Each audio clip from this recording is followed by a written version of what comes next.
নমস্কার বন্ধুরা, আমি রূপম। তোমাদের সকলকে স্বাগত জানাই থ্রিলারপিডিয়া বাংলার আরও একটি গল্পে। আজ তোমাদের জন্য একটি ভৌতিক গল্প, ডাক্তারের বিপদ। লিখেছেন ছদ্মনামে বনফুল। অনেক দিন আগেকার কথা। সন্ধ্যাবেলায় পাশের গ্রাম থেকে ডাক এলো। না গেলেই নয়। রোগীর অবস্থা শুনে ডাক্তারবাবু না বলতে পারলেন না। এসেছিলেন এক ভদ্রলোক। ডাক্তারবাবু ভাবলেন যাই, আর তাছাড়া সেবাই তো তার ধর্ম। অগত্যা ডাক্তারবাবুকে যেতে হলো। দূর অবশ্য বেশি নয়, দুটি গ্রামের মধ্যে মাইল চারেকের একটা বিলের ব্যবধান। এই বিলটা সম্বন্ধে চারপাশের লোকের অনেক কালের ভয় আছে। বিশেষ করে বিলের মাঝামাঝি জায়গায় যে বহুকালের বুড়ো বটগাছটা আছে, সেখানে যে অসংখ্য ভূতের বাস, তাতে আর কারো সন্দেহ নেই। কিন্তু রোগীর বাড়ির লোক যখন ভরসা দিলে যে তারা নিজে তাকে পৌঁছে দিয়ে যাবে, তখন আর ভয় করবার কি আছে। 3 বার দুর্গা নাম স্মরণ করে হংসেশ্বর ডাক্তার ভর সন্ধ্যাবেলাতেই বেরিয়ে পড়লেন। রোগী দেখে ওষুধের ব্যবস্থা করে যখন ফিরলেন, তখন রাত 10টার বেশি নয়। ফুটফুটে জ্যোৎস্না উঠেছে, তার উপর সঙ্গে আলো নিয়ে আসছে দুজন বিখ্যাত লাঠিয়াল। ডাক্তারবাবু নির্ভয়ে খোশ গল্প করতে করতে চলে আসছেন। বরং বেশ ভালোই লাগছিল। যে বটগাছটার সম্বন্ধে সকলেরই ভয়, তার নিচে দিয়ে আসতে ভয়ে তার গা ছমছম করলেও কেমন একটা গর্ববোধ হচ্ছিল। এমনই করে আস্তে আস্তে যখন প্রায় গ্রামের সীমানায় এসে পৌঁছেছেন, আর মাত্র মাইল খানিক বাকি, হঠাৎ একটা মস্ত বড় ঘোড়া ছুটতে ছুটতে এসে প্রায় তার গা ঘেঁষে দাঁড়িয়ে পড়ল। এত রাতে হঠাৎ ঘোড়া দেখে এরা 3 জনেই চমকে উঠলেন। ডাক্তারবাবু অবাক হয়ে সঙ্গের লোকদের জিজ্ঞেস করলেন, কার ঘোড়া হে? চমৎকার ঘোড়াটা তো। একজন ঘোড়াটিকে ভালো করে দেখে বললে, সম্ভবত মদননগরের বাবুদের, তারা একটা নতুন ঘোড়া কিনেছেন, বোধহয় সেইটি। আর একজন বললে, জিন লাগাম পরানো, হয়তো রাস্তায় কোথাও সবার ফেলে দিয়েছে। ডাক্তারবাবু ঘোড়ার খুব শখ। তিনি ঘোড়াটার গায়ে আস্তে আস্তে হাত বুলিয়ে বললেন, কিন্তু দুষ্টু ঘোড়া বলে তো বোধ হচ্ছে না। একই ঘোড়ার শখ, তার উপরে সমস্ত দিন হেঁটে হেঁটে তার পায়ের আর কিছু ছিল না। ঘোড়াটা দেখেই লোভ হচ্ছিল। এই ঘোড়ায় চড়ে যেতে পারলে আর এই মাইলখানেক হাঁটার দুর্ভোগ ভুগতে হয় না। একজন সঙ্গী তার মনের কথা বুঝে বলল, যাবেন নাকি এটাতে চড়ে? কাল সকালে খোঁজ করতে এলে দিয়ে দিলেই চলবে। ডাক্তার মনে মনে লোভে উসখুস করছেন। প্রকাশ্যে একটু ইতস্তত করে বললেন, সে কি আর হয়, কান্নাকার ঘোড়া, হয়তো বলবে। চোখ পাকিয়ে লাঠিয়াল সঙ্গী বললেন, বললেই হলো, আমরা কি চুরি করছি নাকি? জানতো চড়ে, যা হয় সে আমরা বুঝব। বলে ছাতি ফুলিয়ে ঘুষি মারল। আসল কথা, এতে তাদেরও স্বার্থ ছিল। এখান থেকে ডাক্তারবাবুকে ঘোড়ায় উঠিয়ে দিয়ে বিদায় করতে পারলে আর তাদের গ্রাম পর্যন্ত যেতে আসতে হয় না। ডাক্তারের নিজের তাগিদও কম নয়, সকাল সকাল বাড়ি ফেরার নিতান্ত প্রয়োজন। 2 জন বিখ্যাত লাঠিয়ালের ভরসা পেয়ে তিনি আর দ্বিধাবোধ করলেন না। টপ করে ঘোড়ায় উঠে বসলেন।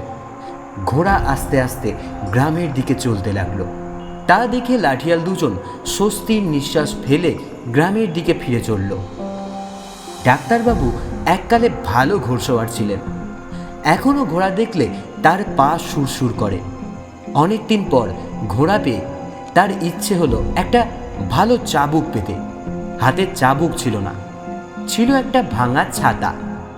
সেইটা নিয়ে আঘাত করতেই ঘোড়াটা তীরের মতো ছুটল।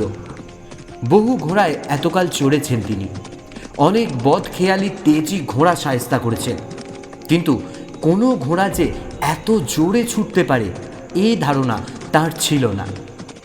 থামাবার জন্য তিনি বহু চেষ্টা করলেন, কিন্তু কিছুতেই থামানো যায় না। ঘোড়া তীরের মতো হাওয়া কেটে ছোটে। মনে হলো মাটিতে যেন তার পা ঠেকছে না। একখানা গ্রাম চোখের নিমেষে পাশ কেটে চলে যাচ্ছে। বিলের রাস্তা, রাস্তা বলে কিছু নেই, কেবল বাবলার বন। তার মধ্যে দিয়ে ঘোড়া বিদ্যুৎ বেগে কোন দিকে যে ছুটে চলেছে ডাক্তারবাবু কিছুই ঠিক করতে পারলেন না। কেবল বাবলার বনের মধ্যে দিয়ে ছুটছে দেখে মাথা নিচু করে ঘোড়ার গলাটা জড়িয়ে ধরলেন। হঠাৎ একটু ভরসা হলো কিছু দূরে আগে একটা নদী দেখে। চাঁদের আলোতে নদীর জল চকচক করছিল। তা দেখে ভরসা হলো এইবার ঘোড়াকে থামতে হবে। রূপসী প্রকাণ্ড বড় নদী, জলও যথেষ্ট। কিন্তু এটুকু ভাবতে তার যতক্ষণ সময় লাগলো ততক্ষণে ঘোড়া নদীর ওপারে পৌঁছেছে। এতক্ষণ পর্যন্ত ডাক্তারবাবুর জ্ঞান ছিল, কিন্তু ঘোড়া লাফিয়ে নদী পার হলো কি করে বুঝতে পারলেন না। ভয়ে তার সমস্ত শরীর কুঁকড়ে গেল। তিনি চোখ বন্ধ করলেন। এমনই করে কতক্ষণ চলেছিলেন জানেন না। হঠাৎ এক সময় দেখলেন প্রকাণ্ড বড় এক রাজবাড়ির দেউরির ভিতর দিয়ে এসে একজন ঘোড়ার লাগাম চেপে ধরল এবং আর একজন তাকে পরম সমাদরে নামতে ইঙ্গিত করল। ডাক্তারবাবুর তখন জ্ঞান ছিল বলা চলে, ছিল না বলাও চলে। তিনি চোখ মেলে সব দেখছিলেন এবং কান দিয়ে সব শুনছিলেন, কিন্তু কিছুই পরিষ্কার করে বুঝতে পারছিলেন না। চাকরের ইঙ্গিত মতো তিনি তার পিছু পিছু হলঘরের বারান্দায় গিয়ে উঠলেন। সঙ্গে সঙ্গে আর একজন চাকর পা ধোয়ার জল গামছা নিয়ে এলো। ডাক্তারবাবু হাত মুখ ধুয়ে অনেকটা সুস্থ হলেন। তারপর হলঘরে গিয়ে বসলেন। মস্ত বড় হলঘর, নিচে ঘরজোড়া ফরাস পাতা, অনেকগুলো তাকিয়ে এখানে ওখানে ছড়ানো। ওপরে ঝাড়ের আলোয় সমস্ত ঘর যেন ঝলমল করছে। আর সেই ঘরের মধ্যখানে একজন বৃদ্ধ ভদ্রলোক চোখ বন্ধ করে নীরবে আলবোলা টানছেন। তার মাথার প্রকাণ্ড বড় টাক ঝাড়ের আলোয় চকচক করছে। পাকা আমের মতো টুকটুকে রং, গায়ে একটা ফিনফিনে হাতকাটা বেনিয়ান, বাঁ হাতে সোনার তাগাটা দেখা যাচ্ছে, পরনে দামি একখানি ধুতি। কেমন যেন বিমর্ষভাবে বসে আছে। তিনি ডাক্তারবাবুর দিকে একবার তাকিয়ে নীরবে ঘাড় নেড়ে বসতে বললেন। তার চোখের দিকে তাকিয়ে ডাক্তারবাবু নিজেই অজান্তে শিউরে উঠলেন। মরা ছাগলের মতো ঘোলাটে চোখ, মানুষের দেখা যায় না। যে দৃষ্টিতে তার হাড়ের ভিতর পর্যন্ত বরফের মতো ঠান্ডা হয়ে গেল। তিনি তাড়াতাড়ি চোখ ফিরিয়ে নিলেন। ঘর নিস্তব্ধ, কেবল দেওয়ালের বড় ঘড়িটা টিকটিক করছিল। ডাক্তারবাবু চেয়ে দেখলেন রাত্রি মোটে 12:05। ভয় করবার কিছু নেই। এতক্ষণ মাঠে মাঠে ঘুরছিলেন, এখন বরং লোকালয়ে ভদ্রলোকের আশ্রয়ে এসে পৌঁছেছে। তবু কেমন একটা অজানা ভয়ে তার গলা শুকিয়ে কাঠ হয়ে গিয়েছিল। এক গ্লাস জলের জন্য কাকে বলা যায় ভেবে এদিক ওদিক চাইতেই একটা চাকর এসে রূপার গ্লাসে এক গ্লাস শরবত এনে তার সম্মুখে নামিয়ে দিল। ডাক্তারবাবু খুশি হয়ে তার দিকে চাইতেই তার চোখে চোখ পড়ে গেল। ডাক্তারবাবু চমকে উঠলেন, তার হাত কেঁপে উঠল। আশ্চর্য, এর চোখও কেমন ঘোলাটে, কিন্তু তৃষ্ণায় ছাতি ফেটে যাচ্ছিল। তিনি ঢকঢক করে এক নিঃশ্বাসে শরবতটা পান করে ফেললেন। আহ, এমন চমৎকার শরবত তিনি কখনো খাননি। শরীর যেন জুড়িয়ে গেল। তখনই আর একজন পান তামাক নিয়ে এলো। ডাক্তারবাবু তার চোখটা কীরকম দেখবার চেষ্টা করলেন, কিন্তু লোকটা যেন তার মতলব বুঝতে পেরে ঠিক করে একটু হেসে চোখ নামিয়ে সরে গেলেন। ডাক্তারবাবু আর কিছু না বলে একটা পান মুখে নিয়ে তামাক টানতে লাগলেন। কোথাকার তামাক এটা? চমৎকার তামাক। খেতে খেতে সুখে চোখ বুজে আসে। সেই বুড়ো ভদ্রলোক তখনও এক মনে তামাক টেনেই চলেছিলেন, কিন্তু একটা কথাও বলছিলেন না। বাইরে বহু লোকজন যাওয়া আসা করছিল, কিন্তু তাদের কারো মুখে হাসিও নেই, কথাও নেই। আরও একটা আশ্চর্যের বিষয়, ডাক্তারবাবু যারই দিকে চেয়ে দেখেন সবাই চোখ নামিয়ে চলছে। এতগুলো লোক যে এ বাড়িতে রয়েছে তা চোখে না দেখলে বোঝা যায় না। কথা তো কেউ বলছেই না, এমনকি তাদের পায়ের শব্দ পর্যন্ত পাওয়া যাচ্ছে না। ডাক্তারবাবুর মনে হলো এ বাড়িতে হয়তো কারো কঠিন অসুখ হয়েছে, হয়তো যখন তখন অবস্থা। ব্যাপার দেখে কর্তা বাইরে এসে গালে হাত দিয়ে বসেছেন। লোকজনের মুখ দিয়ে আর কথা সরছে না, কিন্তু তিনি বুঝতে পারছিলেন না এ বাড়িটা কাদের হতে পারে। এরা যে রাজা বিশেষ লোক তাতে সন্দেহ নেই। এদিকের 20-25 মাইলের ভিতর প্রত্যেক গ্রাম কখনো না কখনো কোনো না কোনো উদ্দেশ্যে তিনি দেখেছেন। ঘোড়া তাকে 2 ঘন্টার মধ্যে এখানে এনে ফেলেছেন। যত জোরেই ছুটুক, 2 ঘন্টায় আর কতটা রাস্তা যাওয়া যায়। বহু চেষ্টা করেও এ বাড়ি ডাক্তারবাবু আর কখনো দেখেছেন বলে মনে করতে পারলেন না। ব্যাপারটা বুড়ো ভদ্রলোককে জিজ্ঞেস করবেন মনে করছেন। এমন সময় খাবারের ডাক এলো। ডাক্তারবাবু খেতে গেলেন। খাবারের আয়োজন দেখে ডাক্তারের চক্ষু স্থির। প্রকাণ্ড এক সোনার থালায় খান কয়েক ফুলকো লুচি, আর চারিদিকে কত যে তরকারি থরে থরে সাজানো। গরিব ডাক্তারবাবু কখনো তা চোখেও দেখেনি। রাত হয়েছে, অতিরিক্ত পথশ্রমে ক্ষুধাও কম লাগেনি। তিনি আর কাল বিলম্ব না করে বসে পড়লেন।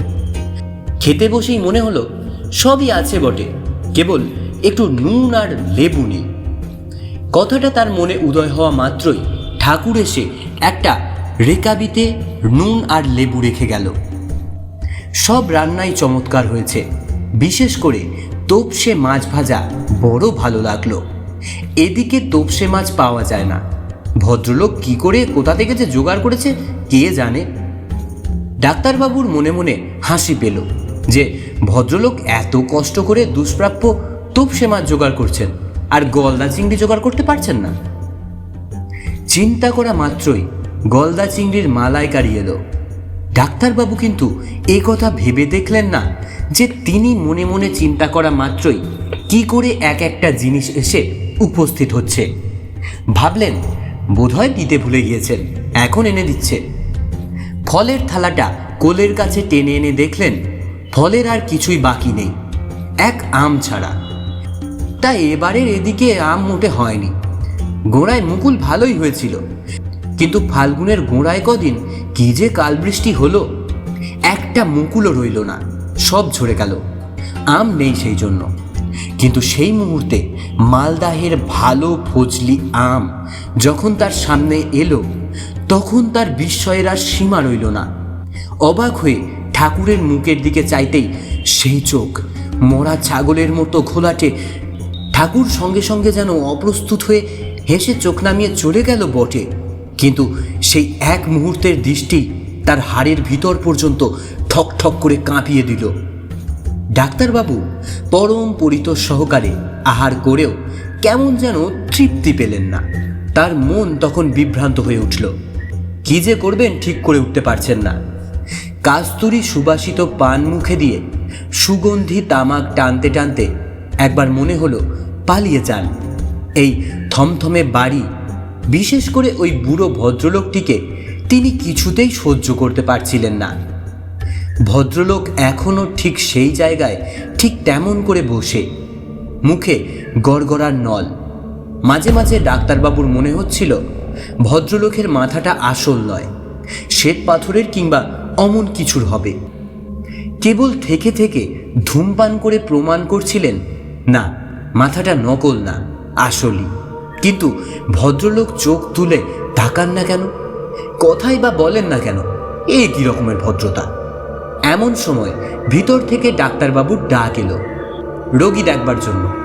রোগীর নামে ভদ্রলোক চাঙ্গা হয়ে উঠলেন।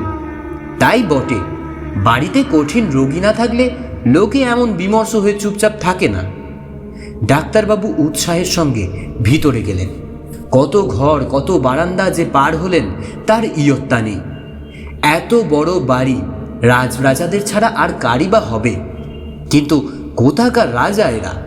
তিনি কি এদের নাম শোনেননি? কি জানি এ কোন দেশ। অবশেষে রোগীর ঘরে উপস্থিত হলেন। প্রকাণ্ড বড় হল ঘরের এক প্রান্তে একখানা মেহগিনি খাটের উপর রোগী আপাদ মস্তক একখানা চাদর ঢাকা দিয়ে শুয়ে আছে। তার মাথার একরাশ চুল খাট থেকে মেঝে লুটিয়ে পড়েছে। শিয়রে একটা মোমবাতি টিমটিম করে জ্বলছে। সে আলোয় এত বড় হল ঘরের কিছুই আলো হচ্ছিল না, কেবল অদ্ভুত ধরনের ঝাপসা দেখাচ্ছিল। খোলা জানলা দিয়ে ঘরের স্থানে স্থানে চাঁদের আলো এসে পড়েছিল। ডাক্তারবাবু অবাক হয়ে দেখলেন সেই বুড়ো ভদ্রলোক ইতিমধ্যেই কি করে তার আগেই এসে ঘরের মাঝখানে বসে আছে। এ ঘরেও মেঝেতে জাজিম পাতা, আর ভদ্রলোক নিচের ঘরের মতো অবিকল তেমনই করে বসে, চোখ নামানো, মুখে সেই গড়গড়ার নল, নিঃশব্দে বসে। কিন্তু অত্যন্ত নিরীহ ডাক্তারও রোগীর সামনে চটপটে হয়ে পড়েন। ডাক্তারবাবু একবার ঘরের চারিদিকে তাকিয়ে যেন কিছুই ভ্রুক্ষেপ না করে রোগীর পাশে খালি চেয়ারটায় বসলেন। কারো দিকে না চেয়ে যেন দেওয়ালের লক্ষ্য করে বললেন, কতদিন থেকে অসুখ হয়েছে? অসুখটা কি? ডাক্তারবাবু আবার জিজ্ঞেস করলেন, কই দেখি মা আপনার হাতটা। এতক্ষণে যেন রোগীর দেহে স্পন্দন দেখা গেল, কিন্তু মুখের ঢাকা খুললে না, বোধহয় স্ত্রীলোক বলে। ডাক্তারবাবু আবারও এগিয়ে এসে আর একবার বললেন, দেখি হাতখানা। বলে হাত বাড়াতেই আর একখানা হাত চাদরের ভিতর থেকে বেরিয়ে ধীরে ধীরে তার হাতে এসে ঠেকল আস্ত একখানা হাড়। ডাক্তারবাবুর সমস্ত দেহে যেন বিদ্যুৎ খেলে গেল। ভয়ে তিনি চোখ বন্ধ করলেন। সঙ্গে সঙ্গে বাতি গেল নিভে। হা হা করে চারিদিক থেকে আওয়াজ উঠল। মনে হলো সে শব্দে সমস্ত বাড়িটা যেন হুড়মুড় করে তার মাথায় ভেঙে পড়বে।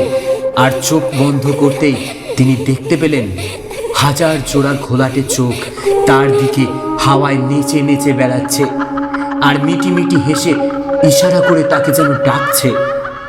ডাক্তারবাবু অজ্ঞান হয়ে চেয়ার থেকে সশব্দে মেঝেতে পড়ে গেলেন।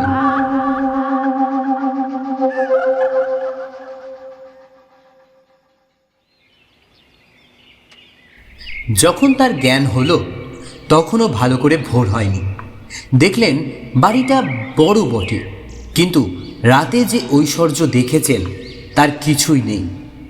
দেওয়ালের চুনবালি খসে খসে পড়ছে, ঘুলঘুলিতে হাজার হাজার চামচিকে বাসা বেঁধেছে, আর ঘরের মধ্যে ভীষণ একটা দুর্গন্ধ উঠেছে। মেঝেতে কাল যে জাজিম দেখেছেন তার চিহ্ন মাত্র নেই। সে লোকজনও কোথাও অদৃশ্য হয়েছে। ঘরের এক প্রান্তে একটা খাট আছে বটে, কিন্তু মেহগিনির নয়, একটা সাধারণ পায়া ভাঙা তক্তপোষ। ওর উপরে যে ছেঁড়া তোষকটা আছে তার থেকে ইঁদুরের তুলো বের করে ঘরময় ছড়িয়েছে। ডাক্তারবাবু প্রায় হামাগুড়ি দিয়ে বাইরে বেরিয়ে এলেন। চেয়ার থেকে পড়ে যাওয়ার ফলেই হোক অথবা বহুদিন পরে ঘোড়ায় চড়ার জন্যই হোক, সর্বাঙ্গে ব্যথা বোধ হচ্ছিল। চারিদিকে তাকিয়ে দেখতে লাগলেন যদি কারো দেখা পাওয়া যায়। এমন সময় দেখা গেল একটা আধবুড়ো লোক আপন মনে হনহন করে আস্তে আস্তে হঠাৎ তাকে দেখে থমকে দাঁড়িয়ে গেল। এইবার বোধহয় ছুট দিতে লাগবে। ডাক্তারবাবু তাড়াতাড়ি ডাকলেন, শুনুন মশাই, শুনছেন? এটা কোন জায়গা বলতে পারেন? মানুষের গলা শুনে লোকটি যেন আশ্বস্ত হলো, তবু দূর থেকেই বলল, মহেশপুর, মালদা জেলা। বলেন কি, সে যে অনেক দূর। তা বোম্বাই থেকে অনেক দূর বই কি, এখান থেকে কাছেই। লোকটি এতক্ষণে কাছে সরে এলো, হেসে বলল, কোত্থেকে আসছেন? ডাক্তার বুঝি? হ্যাঁ ডাক্তার, আসছি মুর্শিদাবাদ থেকে, জঙ্গিপুরের কাছে আমার বাড়ি। বুঝেছি। কি বুঝলেন বলুন তো? এখানে বসুন। লোকটি তার কাছে এসে বসে বলল, এই যে বাড়িটা দেখছেন, এরা এককালে রাজা ছিলেন। ইদানিং অবস্থা খারাপ হয়ে আসছিল। কিছুদিন আগে গ্রামে হঠাৎ কলেরা লাগে। কলেরা জোর লাগতেই এখানকার হাসপাতালের ডাক্তার একদিন রাতে প্রাণের ভয়ে স্ত্রী পুত্র নিয়ে সরে পড়েন। ঠিক সেই রাত্রেই ডাক্তার বাড়িতে কর্তাবাবুর একমাত্র মেয়ের কলেরা হলো। গ্রামে ডাক্তার নেই, চারিদিকে ঘোড়া নিয়ে লোক ছুটল যেখান থেকে হোক ডাক্তার আনতে, কিন্তু ডাক্তার আর পাওয়া গেল না। ডাক্তারবাবুর বড় পেয়ারের ঘোড়া মশাই, অমন ঘোড়া আমার চোখে আজ পর্যন্ত পড়েনি। মাঝ থেকে সেটাও যে কি হলো, মাঝ রাস্তাতেই মারা গেল। আর ভোর হতে না হতে রাজবাড়ির সমস্ত লোকও শেষ হয়ে গেল। সে এক আশ্চর্য ব্যাপার মশাই, যেন ভোজ বাড়ি। কর্তাবাবুর কথা উঠতে ডাক্তার শিউরে উঠলেন, বললেন, তারপর? তারপর আর কি মশাই, মাঠে কোনো ডাক্তারকে রাতে একা পেলেই তার রক্ষা নেই। আপনি একা নন, এর আগে 2-3 জন ডাক্তার এমনই বিপদে পড়েছিলেন। উঠতে উঠতে লোকটি বলল, 100 মাইলের ফেরে পড়েছেন। এবেলা আমার ওখানে খাওয়া দাওয়া করবেন, চলুন। ও বেলা অন্য ব্যবস্থা করা হবে। ডাক্তারবাবু উঠতে উঠতে বললেন, তাই চলুন। শেষ হলো আজকের গল্প ডাক্তারের ভয়। আশা করছি তোমাদের সকলেরই খুব ভালো লেগেছে। যদি ভালো লাগে ভিডিওটিকে লাইক করবেন এবং চ্যানেলটিকে সাবস্ক্রাইব করে বেল আইকনটা অল করে দেবেন যদি এই ধরনের গল্প আরও পেতে চান। আর কমেন্টে জানাবেন গল্পটা কেমন লাগলো। দেখা হবে পরবর্তী গল্পে। ভালো থাকবেন।